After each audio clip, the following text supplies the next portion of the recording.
Lebih dari 3.800 orang dilaporkan tewas di berbagai wilayah Turki dan Suriah akibat gempa bumi dengan magnitudo M7,8 yang mengguncang di dekat perbatasan kedua negara awal pekan ini. Mengapa gempa bumi ini bisa sangat mematikan hingga merenggut banyak korban jiwa? Seperti dilansir AFP Selasa tanggal 7 Februari 2023, sejumlah pakar dalam penjelasannya menyebut ada kombinasi beberapa faktor yang menjadikan gempa bumi itu sangat mematikan. Mulai dari waktu terjadinya gempa, lokasinya, garis patahan yang relatif tenang, dan lemahnya konstruksi bangunan yang hancur akibat gempa. Jumlah korban tewas diperkirakan masih mungkin bertambah dengan rentetan gempa susulan yang mengguncang kedua negara setelah gempa pertama terjadi. Sebuah gempa bumi pada dasarnya bisa memicu kehancuran parah yang sebagian disebabkan oleh kekuatannya yang besar dan karena gempa mengguncang di area-area padat penduduk. Gempa magnitudo 7,8 yang mengguncang pada Senin 6 Februari ini tercatat sebagai yang terkuat di Turki sejak tahun 1939 silam. Peneliti kehormatan pada Survei Geologi Inggris, Roger Muson, menuturkan kepada AFP bahwa alasan lainnya yang membuat gempa itu sangat mematikan adalah waktu terjadinya gempa pada dini hari atau sekitar pukul 4.17 waktu setempat, yang berarti kebanyakan orang masih tertidur di rumah masing-masing. Muson menilai situasi itu membuat banyak orang terjebak ketika rumah-rumah mereka ambruk akibat gempa. Dalam analisisnya, Muson, yang juga penulis buku The Milan Death Quake, ini menyebut bahwa konstruksi bangunan di lokasi terdampak gempa tidak benar-benar memadai untuk area yang rawan dilanda gempa bumi besar. Hal itu sebab muson mungkin disebabkan oleh fakta bahwa garis patahan bumi di mana gempa mengguncang relatif tenang beberapa waktu terakhir. Turki diketahui berada di salah satu zona gempa paling aktif di dunia. Gempa bumi yang terjadi di garis patahan Anatolia Utara yang ada di wilayah Dorj, Turki menewaskan lebih dari 17.000 orang pada tahun 1999 yang lalu.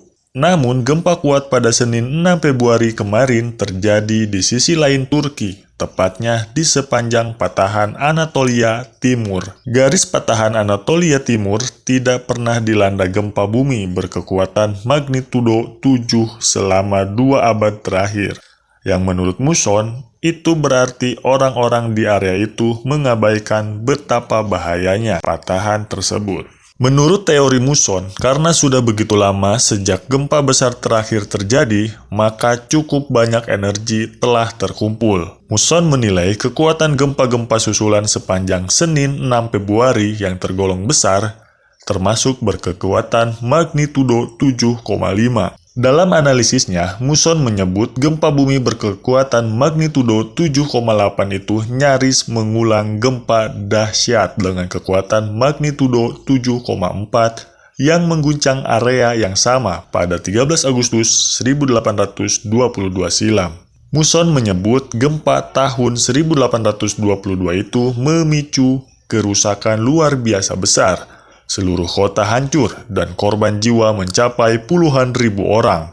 Bahkan gempa susulan terus terjadi hingga bulan Juni setahun setelahnya. Pusat gempa pada Senin 6 Februari kemarin relatif dangkal, yakni di kedalaman 17,9 km di dekat kota Gaziantep, Turki, yang dihuni 2 juta orang. Menurut Muson, gempa itu disebabkan oleh lempeng tektonik Arab yang bergerak ke arah utara hingga melewati wilayah Turki. Muson juga menekankan bahwa pusat gempa besar seperti itu menjadi kurang penting dibandingkan seberapa jauh retakannya meluas di sepanjang garis patahan. Dalam kasus ini mencapai sekitar 100 km. Itu berarti di area mana saja dalam jarak 100 km di sepanjang tren patahan, secara efektif berada tepat di atas gempa bumi, jelasnya. Pakar vulkanologi pada Universitas Portsmouth, Inggris, Cameron Solana, menyatakan bahwa karena gempa tidak bisa diprediksi, maka bangunan-bangunan tahan gempa sangat penting di area-area terdampak.